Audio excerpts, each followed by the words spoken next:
Assalamualaikum warahmatullahi wabarakatuh. Sugeng pepanggihan ing channel menika. Ing wekdal menika badhe ngandharaken pembahasan soal PTS mapel basa Jawa kelas 8 semester setunggal.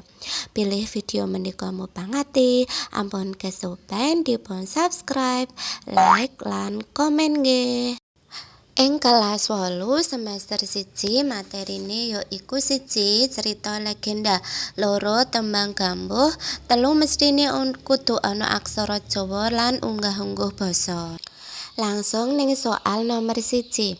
Ing ngisor iki kalebu tuladhane cerita legenda, kajaba titik-titik. Tuladha yaiku conto, yen kajaba iku kecuali. Dadi maksude ning kene sing ora kalebu cerita legenda yaiku kang diarani cerita legenda yaiku cerita kang isine nyeritakake dumadining sawijining panggonan, cerita yang menceritakan terjadinya sebuah tempat. Dadi ning nggone pilihan jawabane iso diteleng A. Bledhokuwu. Bledhokuwu kuwi nyeritakake dumadining panggonan Bledhokuwu. Sing B. Andi-andi lumut kuwi nyeritakake lelakone andi-andi lumut. Sing C. Rawa pening. Rawa pening kuwi nyeritakake dumadine rawa pening. D. Tangkupan Prau. Cerita iki uga nyeritakake cerita dumadine tangkupan prau. Dadi ning kene sing ora kalebu cerita legenda yaiku B.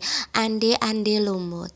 Soal nomor 2. Legenda iku kalebu jenise sastra titik-titik. Yang diteleng ning gone bentuk ceritane legenda iku kalebu C. Gancaran. Kenapa? Yen puisi, tembang lan geguritan iku awujud bait utawa padha, nggih. Dadi ning kene yen legenda iku awujud gancaran utawa prosa. Dadi wangsulane sing bener yaiku C. Paraga kang nggambarake watak ala diarani paraga titik-titik. A. Paraga antagonis yaiku paraga kang duweni watak kang ala utawa elek. B. Paraga intragonis iki mung soal pengecoh. Sing C. Paraga protagonis yaiku paraga kang duweni watak kang becik. Sing D. Paraga tritagonis yaiku paraga kang duweni watak penengah antarane antagonis lan protagonis. Dadi ning kene wangsulane sing bener yaiku A. Saiki ing tebo soal wacan. Yen ana soal wacan, becike diwaca pitakonane luwih dhisik. Ning kene pitakonane yaiku sing bebedak kewan ing alas yaiku titik-titik. Nah saiki lagi diwangsuli. Wangsulane digoleki ning nggone wacan. Gatra kaping pisan ing sawijining dina ana raja sing lagi bebedak kewan alas kang didherekake dening para senopati lan para prajurit. Nah, wangsulane wis cetha yaiku sing bebedak kewan alas A. Raja, para senopati lan para prajurit. Isih soal wacan. Ning kene pitakonan saka wacane yaiku saka wacan kasebut ana desa kang diarani desa seneng. Sebabe yaiku titik-titik. Saiki goleki wangsulane ing wacan. Ing gatra kaping 3, papan tilase sing kanggo seneng-seneng banjur dijenengake desa seneng. Dadi wangsulane sing bener yaiku yen dideleng saka ukara saurunge ning kene sing seneng-seneng yaiku raja, para prajurit lan senopati. Dadine wangsulane sing bener yaiku B. Papan iku papan tilase raja, para prajurit lan senopati seneng-seneng. Nomor 6. Isine bumbung kang dibuka dening Raden Panji yaiku titik-titik. Saiki wangsulane digoleki. Nalika ngliwati alas Jatigung liwang-liwung kang sepi banget, Raden Panji tuwuh pepinginane mbukak bumbung. Nalika bumbung dibuka dumadakan pating brubul ana kidang 8 pasang padha mlayu ing alas. Dadi wangsulane apa isine bumbung kang dibuka Raden Panji yaiku B. Kidang. Isih soal wacan. Ning kene pitakonane yaiku Raden Panji disabda dadi kidang wulung sebabe yaiku titik-titik. saiki digoleki ning nggone wacan. Ing ukara kang pungkasan unine wiwit iku Raden Panji disabda dadi kidang wulung sing nunggu ing alas. Ning kene ana tembung wiwit iku.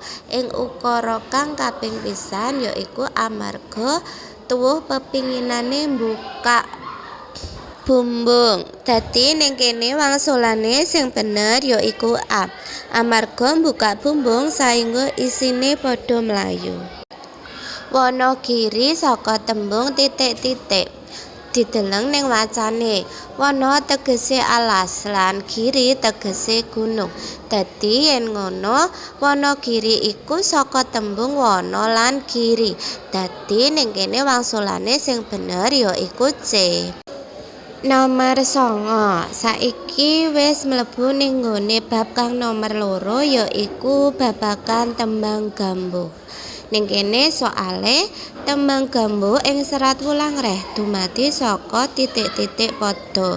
Dadi ning kene ning nggone serat gambuh iku ana pirang padha. Wangsulane sing bener yaiku 17. Dadi serat wulang reh sing kususe tembang gambuh iku ana 17 padha utawa 17 bait. Dadi wangsulane sing bener yaiku D. Tembang gambuh nduweni watak titik-titik. Ning kene kang ditakokke yaiku ngenani watake tembang gambuh. Wangsulane sing bener yaiku A. Tembang gambuh nduweni watak semanak semadulur. Aranana kang dadi guru wilangan lan guru lagu tembang gambuh. Sing diarani guru bilangan yaiku cacahing wanda saben sak gatra atau yang biasa disebut juga jumlah suku kata dalam satu baris. Yen guru lagu yaiku tibaning swara ing pungkasaning gatra atau huruf vokal di akhir baris. Ning kene ana tuladha tembang gambuh. Saiki diitung pira jumlah guru bilangan lan guru lagune. Gatra kaping pisan utawa baris pertama kita hitung sama-sama. Sekar gambuh ping catur iku ana 7. Terus guru lagune U. Saiki sing gatra kaping pindho. Kang cinatur polah kang kalantur ana 10 U.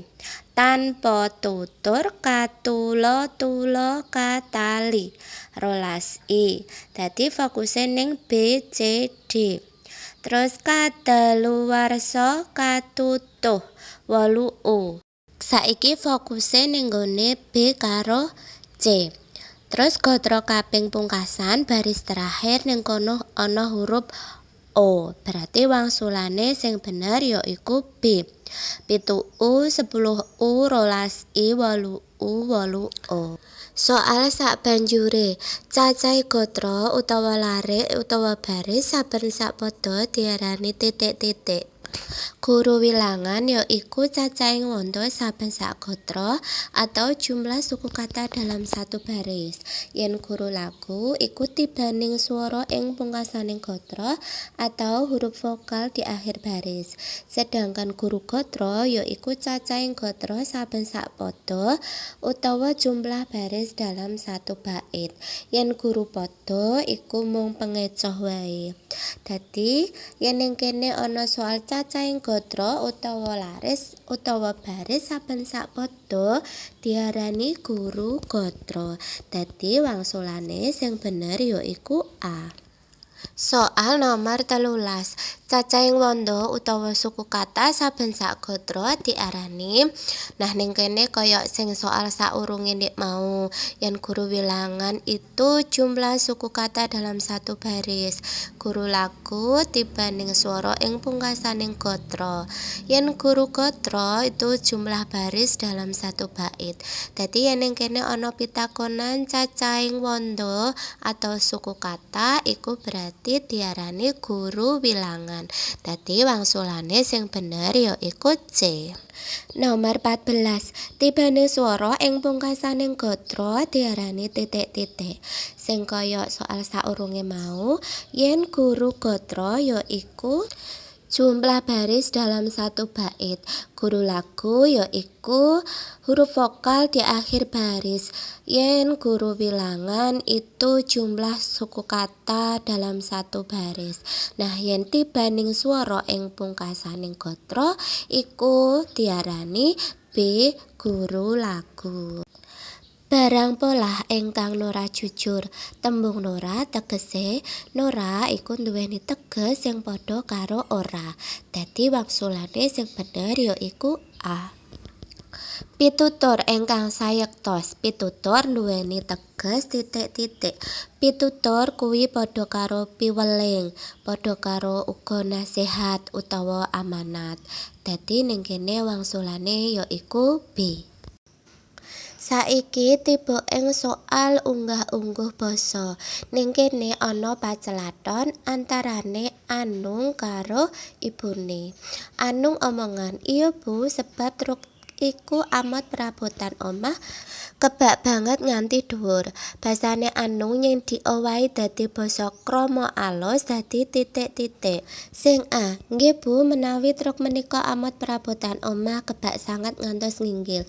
Ning kene omah tetep omah, ora ana sing diowahi. Dadi sing A wis mesti wangsulane salah. Saiki sing B. "Inggih Bu, menawi truk menika amat perabotan dalem kebak sanget ngantos nginggil." Ning kene omah diganti nganggo dalem. Ananging iku ora bener amarga yen dalem iku khusus kanggo wong kang diajak. Saiki pilihan sing C. "Inggih Bu, menawi truk menika amat perabotan griya kebak sanget nganti nginggil." Ning kene sebab diganti nganggo menawi. Yen sebab kuwi basa kramane dudu menawi ananging amargi. Ning kene griya wis bener amarga omah dikramake dadi griya. Iki wis bener. Saiki dideleng ning wangsulan D. "Inggih Bu, amargi truk menika amat perabotan griya kebak sanget ngantos nginggil." Yen sebab diganti nganggo amargi bener, omah diganti nganggo griya ya wis bener. Dadi wangsulane sing tepat yaiku D. Soal nomor 18. Ing ngisor iki ukara kang migunakake krama alus sing bener yaiku titik-titik. A. Dik, Bapak pundhutna buku kae. Pundhutna iku sing bener yaiku pundhutake. Kae basa krama aluse menika. Dadi sing A wangsulane salah. Saiki sing B. Ibu kalih bapak arep tindak ning omahe Budhe. Arep tindak arep kudune basa kramane yaiku badhe. Ning omahe basa kramane yaiku dateng dalemipun Budhe. Dadi sing B wangsulane ya salah. Sing C. Mangke sonten punapa kula kepareng sowan ing dalemipun ibu. Nah iki wis bener yen migunakake basa krama alus. Saiki dideleng sing D. Mengko aku arep dolan ning omahmu. Nah ukara iki kalebu ukara ngoko. Dadi wangsulane sing kalebu basa krama alus sing bener yaiku C. Soal nomor 19. Ning kene ana pacelathon antarane Mbah Sastra karo Bagus. Mbah Sastra ngendika, "Gus, coba tulung simbah jupukna jamu ing dhuwur meja." Manut unggah-ungguhe wangsulane Bagus ing pacelathon ing dhuwur kurang trep. Kang bener yaiku titik-titik. Sing A.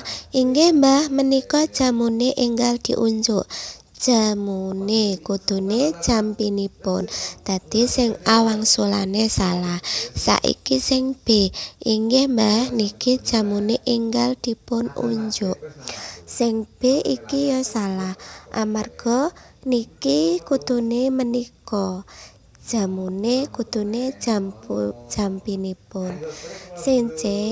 Inggih Mbah, menika jampine enggal diunjuk. Jampine kudune yaiku mau jampinipun diunjuk, sing bener yaiku dipun unjuk. Saiki dideleng pilihan jawaban sing D. Inggih Mbah, menika jampinipun enggal dipun unjuk. Ning kene menika bener, jampinipun ya bener, dipun unjuk ya bener. Dadi wangsulane sing trep yaiku D. Isih soal pacelathon. Pacelathon yaiku percakapan. Ning kene ana percakapan antarane Mbah Kromo karo Kalis. Mbah Kromo ngendika, "Ana perlu apa kok Bapak titik-titik Semarang?" Banjur Kalis mangsuri, "Titik-titik diesel kangge kombo kaliyan traktor." Tembung kang trep kanggo njangkepi pacelathon ing dhuwur yaiku titik-titik. Saka pacelathon iki bisa dimangerteni yen ana wong takok ana perlu apa kok Bapak titik-titik Semarang, mestine pitakonane yaiku lunga. Yen lunga kanggo wong sing luwih tuwa iku kudune tindak. Dadi ning kene sing wangsulane migunakake tindak yaiku A karo C. Nah saiki Kalis mangsuli titik-titik diesel. Yen sing tuku bapak iku kudune mundhut. Nah, dadi wangsulan sing bener yaiku A. Tindak karo mundhut.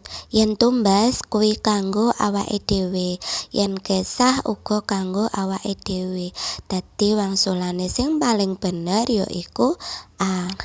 Nah, saiki tiba ing soal aksara Jawa. Ning kene ana ukara Bapak tindak Surabaya nitih sepur. Tembung nitih yen ditulis nganggo aksara Jawa dadi titik-titik. Nitih sepur. Yen ditulis nganggo aksara Jawa dadi no diwulu unine ni. To diwulu meneh unine T. Banjur h kuwi diwegnyan. Unine dadi ni T. Saiki sepur. So dipepet unine se. Po disuku unine pu. Banjur dilayar. Dadi unine nitih sepur. Saiki dicok-coke ning pilihan jawabane. Sing bener dadi wis cetha yen ning kene wangsulane sing paling bener yaiku A. Isih soal aksara Jawa. Ning kene ana ukara kang sinebut Mbah Janjang sejatine Pangeran Jatikusuma. Tembung sinebut yang ditulis nganggo aksara Jawa dadi titik-titik. Sinebut yang ditulis nganggo aksara Jawa dadi ning kene ana aksara so. So diwulu unine si. Banjur no yaiku no dipepet unine ne. Banjur bo disuku unine bu. Lah banjur ana to. Tone ben mati yen ning pungkasaning ukara utawa tembung kudu dipangku. Lah iki unine si ne but. Saiki dicocoke karo ning ngene pilihan jawabane. Dadi ning kene jawaban sing paling trep yaiku B. Soal nomor 23. Timen titik-titik Pak Guru mboten saged mangsuli. Tembung kang mathuk kanggo ngganepi ukara iku yaiku titik-titik. Yen ditakoni Pak Guru sing becik yaiku didangu. Dadi wangsulane C. Kala wau enjing simbah sambat menawi wetenge sakit. Tembung kang kacethak kandel ing dhuwur durung trep. Kang trep yaiku ning kene dikon goleki basa kramane weteng amarga sing wetenge lara yaiku simbah. Dadine weteng kudu dikrama aluske dadi padaranipun. Dadi wangsulane sing bener yaiku C. Awan iku panas sumelet, Darso mulih saka sekolahan mung mlaku ora payungan. Latar wektu ana ing cerita iku wayah titik-titik. Latar wektu nuduhake wektu dumadine cerita iku. Nah ning kene ana tembung awan iku panas sumelet. Berarti wis cetha yen ning kene latar wektune ya iku awan. Dadi wangsulane D. Saiki ngancik ing soal urean. Nomor 1, apa kang diarani cerita legenda? Cerita legenda ya iku cerita kang asale saka masyarakat lan ngrembaka ing masyarakat kasebut kang isine ngenani dumadine sawijining panggonan. Pitakonan nomor 2, sebutno lan jlentrehno unsur intrinsik utawa unsur pandhapuk cerita legenda. Jlentrehno tegese itu jelaskan ya. Unsure ya iku ana 1 tema. Tema ya iku undharing cerita utawa pokok cerita. Sing nomor 2 irah-irahan itu sama dengan judul. 3 paraga. Paraga ya iku tokoh kang ana ing cerita. Terus nomor 4 wewatek. Wewatek itu sama dengan karakter atau penokohan dalam cerita itu. 5 sudut pandang ya iku cara pangripta nyebutake jeneng paragane. Sing nomor 6 setting. Setting ning kene ana setting panggonan lan setting wektu. Sing nomor 7 ya iku amanat. Amanat uga bisa disebut pitutur utawa peweling kang bisa dijupuk saka cerita.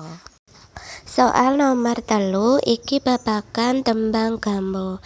Ning kene diwaca pitakonane luwih dhisik. Jlentrehno tegese tembung-tembung saka tembang ing dhuwur. Jlentrehno iku jelaskan nggih. Jadi di sini kita diminta untuk menjelaskan kata-kata yang tercetak tebal dari tembang tersebut. Sing A ning kene ana tembung sekar. Sekar tegese ya iku tembang. Terus B kelantur. Kelantur iku tumindak sing kebablasan atau tanpa kendali. Katula-tula tegese menderita. Awan iku elek utawa jelek. Ukara-ukara ing ngisor iki gantiya nganggo basa ngoko alus. Ngoko alus ya iku basa kang campuran antarane basa ngoko lan basa krama. A. Pakde hadi apa panjenengan sida mundhut sepatu?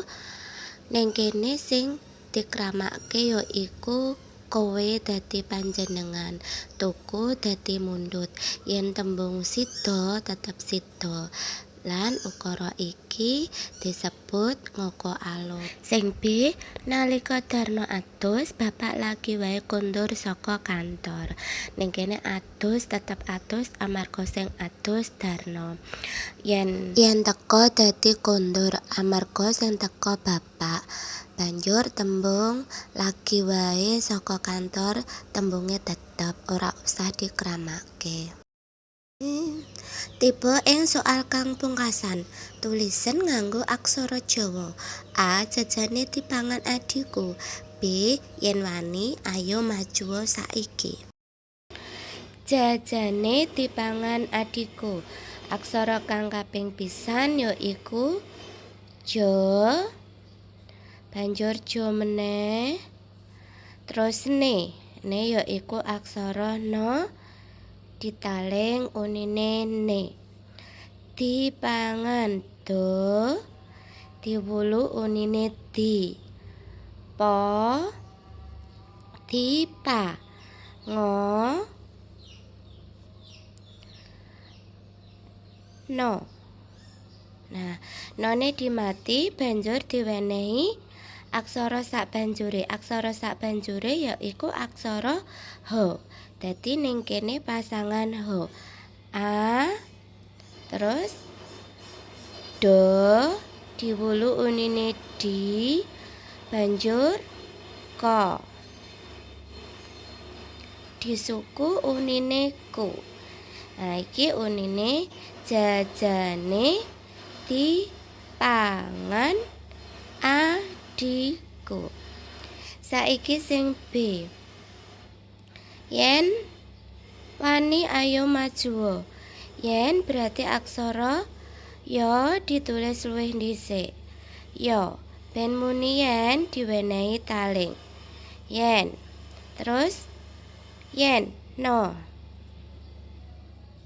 None ben mati diwenehi aksara diwenehi pasangan aksara sabanjure yaiku aksara wa. Yen wa wa ni. No diwulu unine ni. Banjur ayo a he yo. Ya ditaling tarung unine yo. Maju ma.